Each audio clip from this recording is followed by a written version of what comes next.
Olá, estamos iniciando o programa E Agora Entrevista, dedicado a explorar os caminhos e desafios para a educação brasileira com a inteligência artificial. Hoje temos a honra de receber a professora Lúcia Maria Martins Girafas, da PUC Rio Grande do Sul, especialista em informática na educação e líder do grupo de pesquisa Argos, cadastrado no CNPq. É um prazer tê-la conosco, professora. Seja bem-vinda. Olha, nós que agradecemos, em meu nome e todo o meu pessoal que trabalha no grupo de pesquisa, do programa de pós-graduação em educação da PUC do Rio Grande do Sul, nós ficamos muito contentes com essa oportunidade de vir aqui conversar com vocês. Então, professora, nos conte, aproveitando que você tem se dedicado ao estudo da aplicação das tecnologias digitais na educação, fale, por favor, sobre as descobertas e contribuições do seu grupo de pesquisa para a educação digital. Olha, o nosso grupo de pesquisa, ele na realidade está no seu quarto nome, né? Porque nós começamos lá nos anos, no final dos anos 80, né? E fomos trocando, adaptando para expressar o nome do grupo que a gente faz. Então, nessas décadas todas, a nossa preocupação foi criar, pesquisar soluções, né?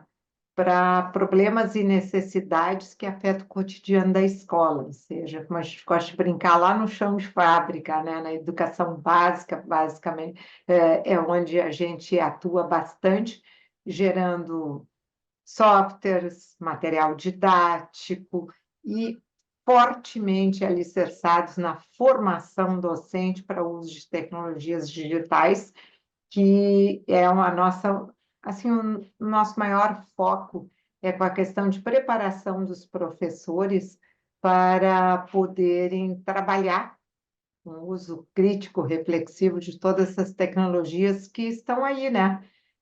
Cada vez mais impregnando o nosso cotidiano de maneira irreversível.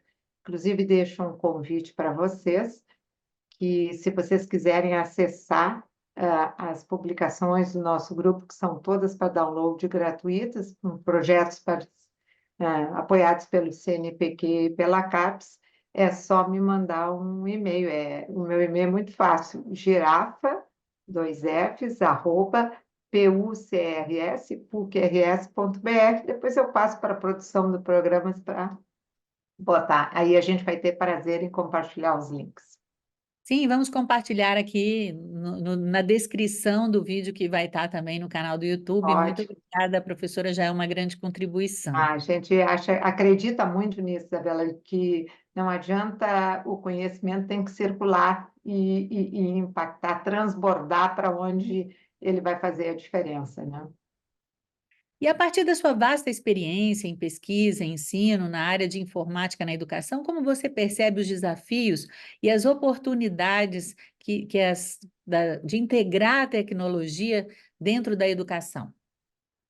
Olha, nós temos, eu creio que um dos maiores desafios, tá, que nós temos, e veja, são 50 anos de pesquisa em informática na educação, né? No Brasil e fora dele, para os nossos grupos todos do país são integrados com ações internacionais. Nós temos, para mim, o mais crítico de tudo é a formação docente. É claro, não vamos desconsiderar as questões de infraestrutura, tal, da escola, mas nós precisamos. A pandemia mostrou para a gente a questão importante que está permitindo que a gente converse agora, e essa entrevista, e todo o teu programa, e toda essa ação chegue em qualquer lugar, que é a internet, o acesso, conectividade, infraestrutura, tudo isso, a infraestrutura lógica e física é importante. Mas eu acredito que o maior desafio está na formação docente para ressignificar práticas e concepções a respeito do que é hoje o papel do professor, o papel formador da escola e como é que a gente vai ajudar a construir uma educação que realmente auxilie as pessoas a resolver os seus problemas. Então, eu vejo, Isabela, assim, que a maior, assim, desafio é essa formação, e para aqueles que já estão na docência, a formação continuada, e melhorar, ressignificar, reposicionar os currículos de formação de futuros professores. E um terceiro desafio é o que eu chamo ecossistema escolar, que é composto pelos docentes, os estudantes, as famílias, a gestão e colaboradores, para compreenderem as mudanças que a gente está propondo, que a comunidade toda que pesquisa deseja, porque nós temos um problema assim, ó, não é bem problema, é uma tensão que a maioria das famílias, da sociedade, foi formada num modelo que não é bem o que a gente está tendo necessidade de fazer. Então, não adianta tu quereres fazer uma transformação, ela precisa ser compreendida como necessária e importante. Então, educar família, gestores, todo esse ecossistema para entender as necessidades que nós temos de mudança e porquê das mudanças e o que que essas mudanças vão exigir, são desafios assim que eu acredito, viu, Isabela, bem importantes, porque essa transformação que a gente tanto deseja, eu gosto de brincar que a gente precisa ter professores transformados para poderem fazer a transformação, porque a gente pode ter toda a vontade com políticas, com projetos pedagógicos e tudo, mas a gente precisa ter nossos colegas, né, engajados nesta mudança, porque acreditam e se sentem preparados. Eu acho que a gente tem essa grande missão, e eu tenho visto ao longo de mais de 30 anos coisas assim absolutamente fantásticas realizadas pelos professores, com baixos recursos tecnológicos, mas de uma criatividade inovando assim, então, porque são professores e professoras muito que acreditam que foram transformados por experiências e hoje estão transformando seu espaço escolar com metodologias, criando coisas fantásticas. Eu sou uma pessoa que acredita que toda a diferença começa pela mão do professor, porque quem cria novas metodologias é o professor e não tecnologia. Então, meu maior investimento de pesquisa sempre foi ajudar os colegas nessa sua transformação.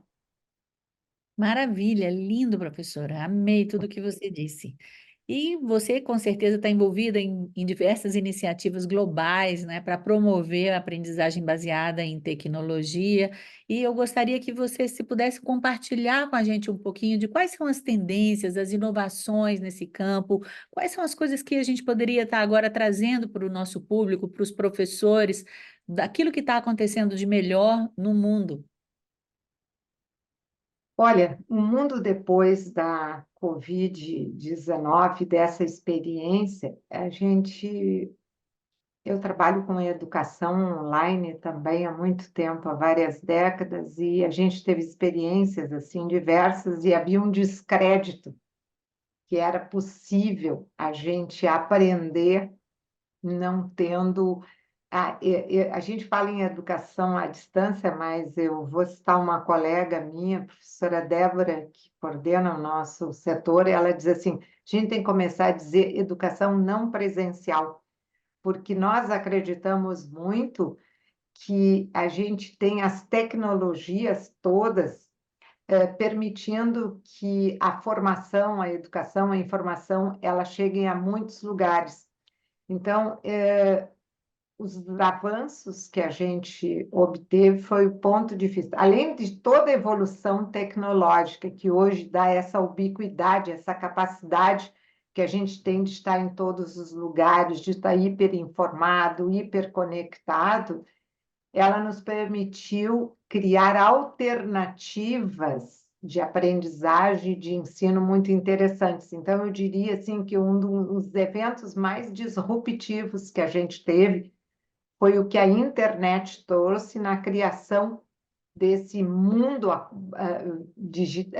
virtual acoplado no mundo presencial. Hoje em dia, a gente vive nesse mundo híbrido, né? Indo para lá e para cá sem ter fronteira. Então, eu digo que isso assim, ó, o que nós temos é esse avanço tecnológico, essa imersão, essa ubiquidade, e agora, né? Depois a gente vai conversar um pouquinho toda essa evolução que chega aos sistemas baseado em inteligência artificial que a gente está vendo agora, que vai descortinar novas possibilidades e novas tensões para o campo da educação. Então, fala um pouquinho, professora, sobre a sua compreensão sobre a inteligência artificial na educação, se vocês já estão desenvolvendo alguma pesquisa nesse campo, como você vê o papel do professor, né, diante desses desafios que Uhum. envolvem a sua formação, o lidar com a cidadania, a segurança digitais, enfim. Exato. Aí tu tocas num ponto assim que eu amo de paixão, que eu fiz meu doutorado na área de inteligência artificial, na época aplicada à educação, né? Então, quem pesquisa, como eu e meus colegas, que são muitos, né, a questão acompanha a evolução tecnológica e a educação não pode ficar à margem, né? Um mundo digital, uma sociedade, uma cibercultura que se estabelece, uma cultura digital. Então, eu tenho acompanhado, Isabela, desde que começou nos anos 80, o medo, mas o computador vai substituir o professor e as ondas vão aparecendo. Gamificação, metodologia ativa, empreendedorismo, inovação. Então, a cada ciclo importante que acontece, impactado por uma tecnologia, o novo sempre causa estranheza e um pouco de medo.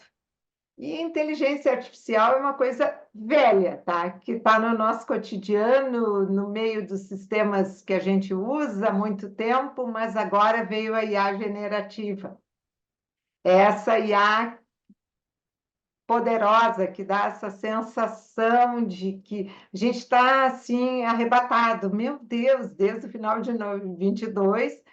Uau, mas então agora a gente tem ouvido assim coisas incríveis, né? De pessoas dizendo, não, agora não precisa mais de professor, vai gerar plano automático, não precisa mais isso, os livros vão ser gerados. Não é bem assim. Mais um desafio para a formação docente. Então, compreender, eu tenho visto falar muita coisa de A, mas com uma estranheza, um deslumbre por desconhecimento. Eu sou uma pessoa que acredito que educação é que transforma, seguindo o querido Paulo Freire, né? Educação é que transforma. Tá? Mas é o conhecimento crítico, reflexivo, vai fazer a gente usar uma tecnologia legal. Então, a inteligência artificial pode trazer para a gente, já vem trazendo, oportunidade de personalização, do processo.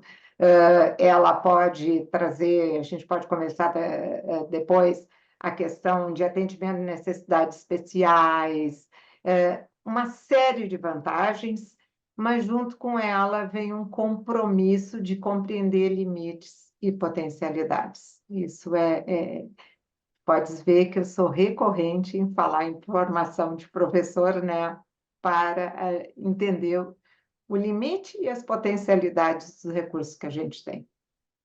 Então, vamos falar um pouquinho, enquanto o nosso bloco aqui está quase terminando, Terminando. queria ter uma formação ideal de professores agora, nesse momento que a gente está vivendo, já que nós vamos fazer uma formação aqui do E Agora Brasil. Olha, ideal seria eu seria até muito prepotente, mas eu acho que tem alguns elementos importantes, né?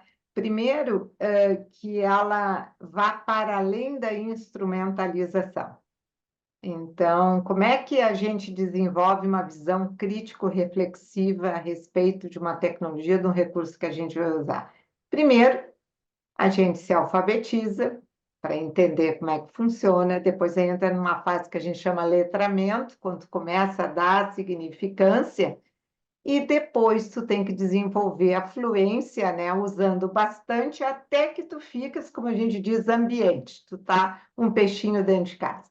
Então, é procurar fazer uma formação que instrumentalize, permita que o professor conheça as tecnologias, experiencie, para entender limites e possibilidades. Aí vem a camada importante: promover ações crítico-reflexivas, assim, onde é que tu vais usar isso?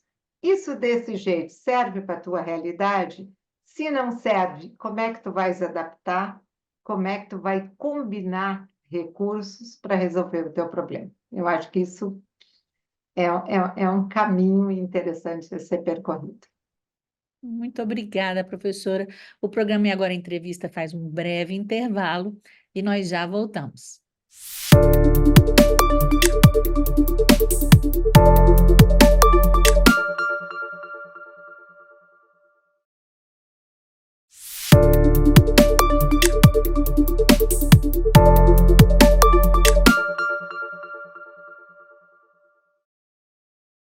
Estamos de volta, recebendo hoje a professora Lúcia Maria Martins Girafa, da PUC do Rio Grande do Sul.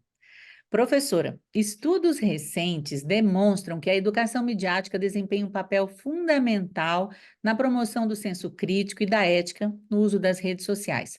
Como você avalia o papel da educação midiática na formação dos estudantes e na construção de uma cidadania digital responsável? Importantíssimo isso. Apesar de todas as críticas que fazem à Base Nacional Comum Curricular, ela nos ajudou a posicionar, né, o ensino voltado pelo desenvolvimento de competências, que às vezes o pessoal diz, não vai ter mais conteúdo. Não, não é isso. É o foco para ter um ensino, né, que contemple o que nós temos que ofertar dentro de formação desse mundo que muda tanto, instável e com necessidade sempre. Então, uma coisa importantíssima, a BNCC faz a questão da educação midiática para a construção do conhecimento crível, útil para a resolução de problemas que a gente vai enfrentar. Então, a Covid mostrou muito para a gente o que é o problema fake news, não, né? Como eu tive o prazer de orientar uma pessoa da comunicação, a Raiza Rosniak, que nós produzimos junto o primeiro e-book voltado para educação infantil para explicar a questão da desinformação, que a gente costuma chamar de fake news, né? Mas se é fake, não é notícia, fake não é notícia, é desinformação, né? Então, a gente acredita, tá, que para desenvolver essa ambiência que eu já havia mencionado, sadia e crítica, saber habitar nesse mundo, porque a gente migrou do mundo presencial para o virtual muito rápido, e quando tem essa quebra paradigmática, a gente perde um pouco as referências. E quando migra, migra com aquelas coisas que a gente sabe usar no mundo presencial. Então, esse problema de migrar para o digital, as fake news, as pessoas com as senhas roubadas, os golpes, sempre teve esse problema. Só quando ele vai para o digital, ele vai requerer da gente o desenvolvimento de uma coisa que a gente tem chamado, e não sou eu, inteligência digital. Nós já estamos acostumados com a inteligência cognitiva, as estruturas do Gardner e tudo mais, inteligência emocional, mas agora nós estamos precisando desenvolver a nossa inteligência digital. E a educação midiática, ela é um caminho para entender como é que funciona esse mundo digital, como a informação é transmitida, como ela é construída, como ela saber que uma vez postada uma foto, nunca mais ela vai sair, porque alguém lá ficou tudo. A responsabilidade e saber se posicionar nas redes, né? Se protegendo, protegendo os outros. Então, qual é a potencialidade que esse mundo digital faz assim a informação corre? Então, a gente precisa ser educado. Então, essa tua pergunta, né, novamente, né, como é que vai avaliar o papel da educação? De novo, é fundamental que as crianças e os professores são agentes disso, entendam como é que funciona todo esse trâmite e como é que se prepara.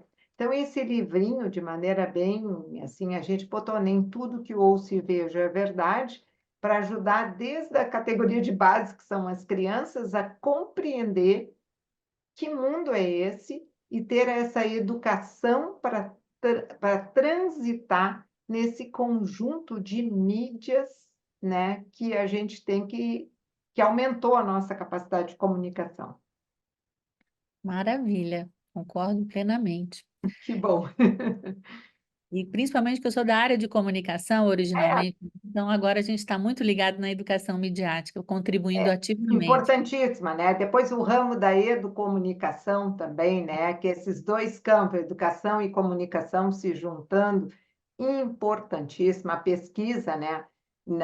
O papel, né? De todo esse conhecimento que vocês da comunicação têm, pode trazer para a educação, é uma coisa assim importantíssima. Os mundos se entrelaçam, né? As fronteiras não são só as físicas e as virtuais que se diluíram. Se costuma dizer, né, que os problemas estão cada vez mais complexos e uma área só do conhecimento não vai dar conta de construir a solução.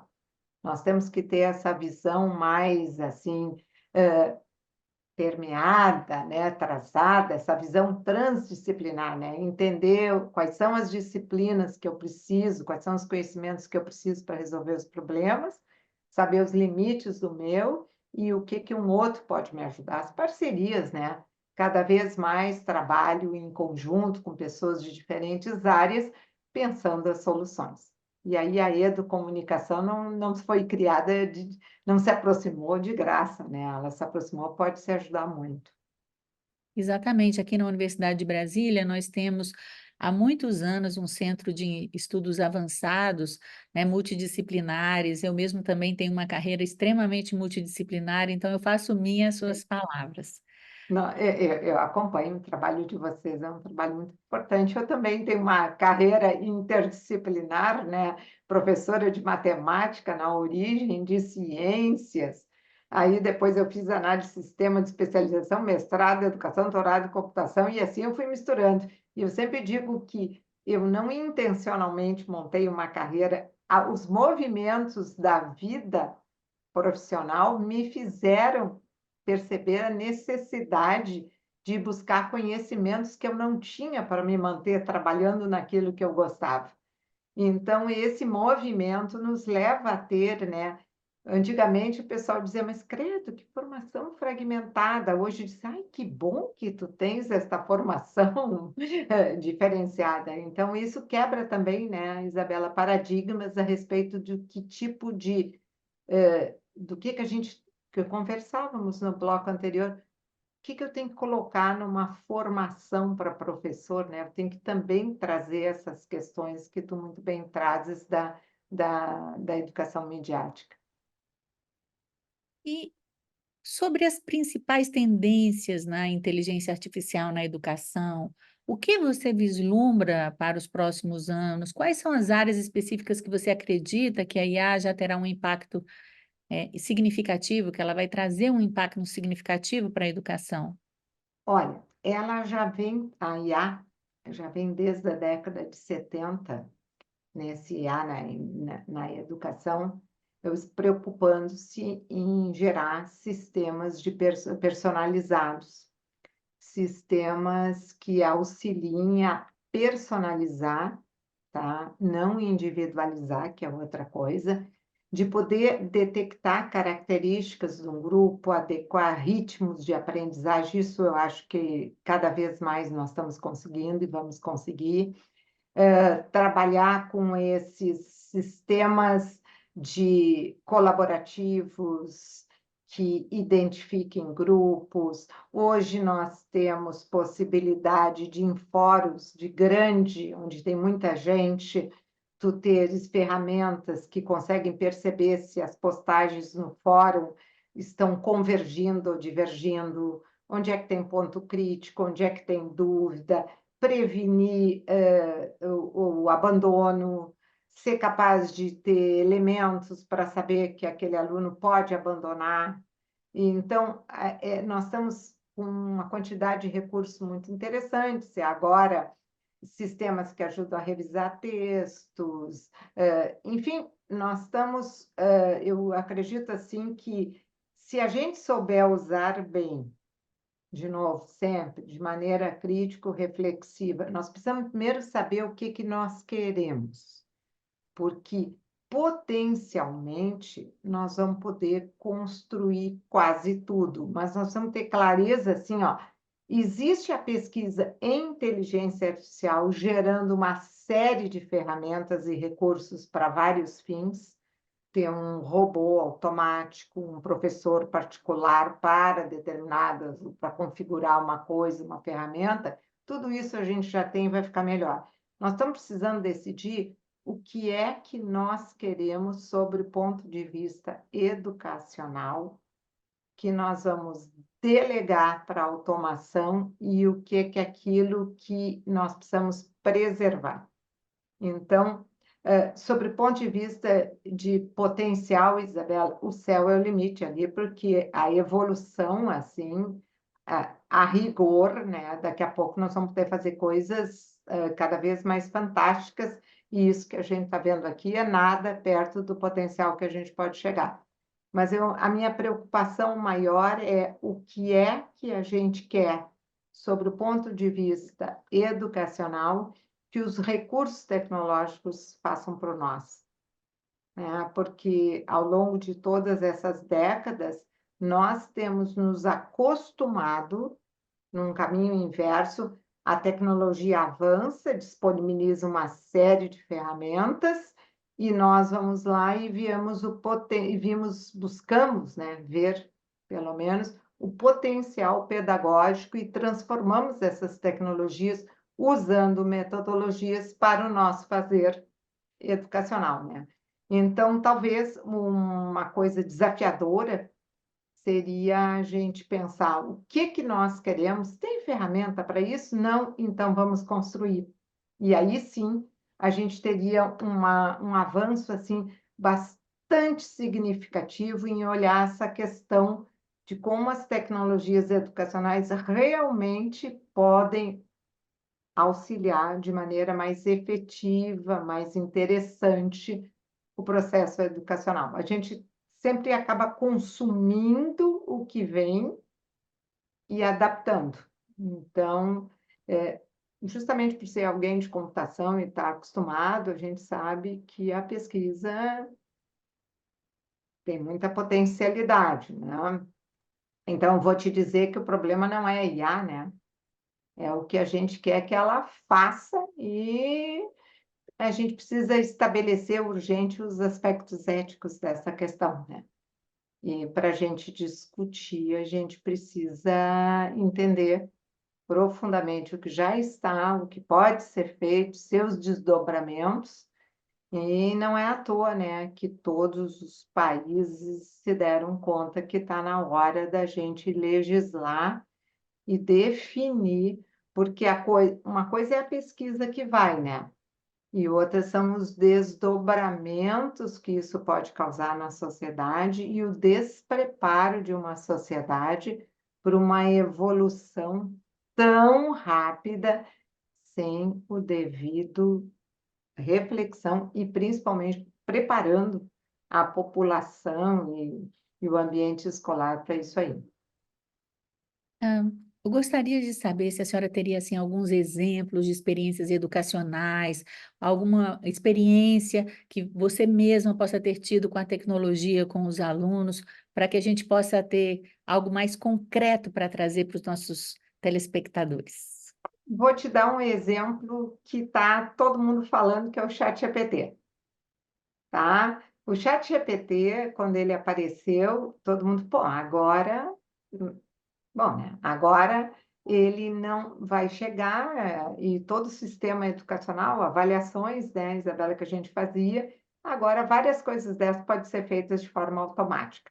O ChatGPT ele é um belíssimo exemplo de como tu tens que ressignificar tuas práticas, teu sistema de avaliação, para poder conviver com este desafio barra oportunidade que ele nos traz.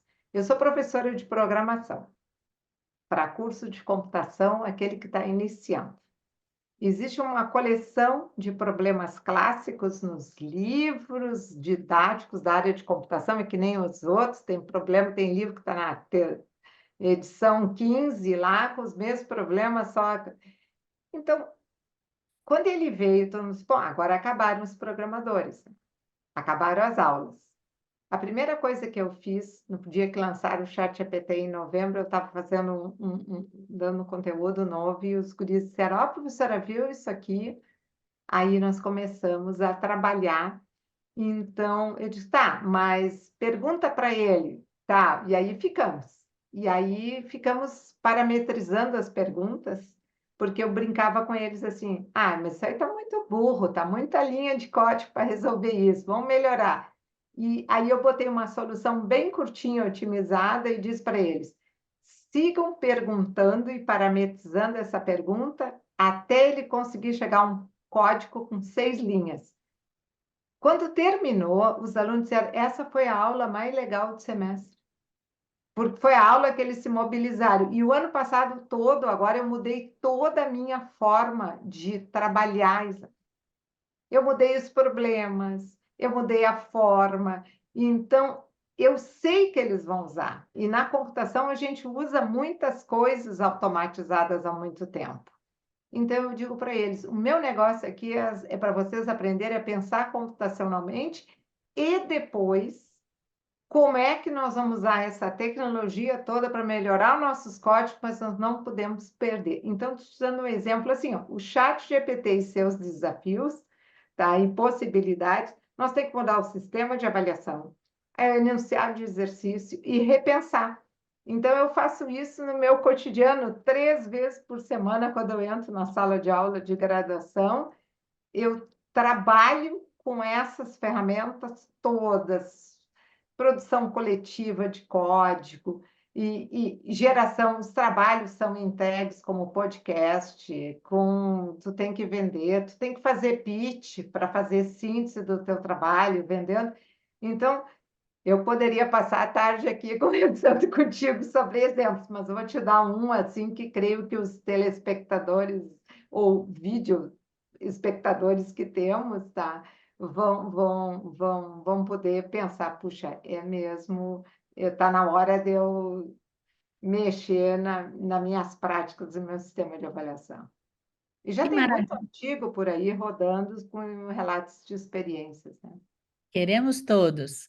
E eu agradeço imensamente, professora, né? Assim nós chegamos ao fim de mais uma edição do programa E Agora Entrevista. Foi uma maravilha estar com você aqui hoje, professora Lucelena. Imagina, prazer imenso. E a você que nos acompanhou, eu convido que nos siga nos canais do YouTube, assista ao programa também pela UNB-TV, pelo canal 15 da NET Brasília e pelo site da unbtv.unb.br. Até a próxima, pessoal. Tchau, pessoal. Muito obrigada.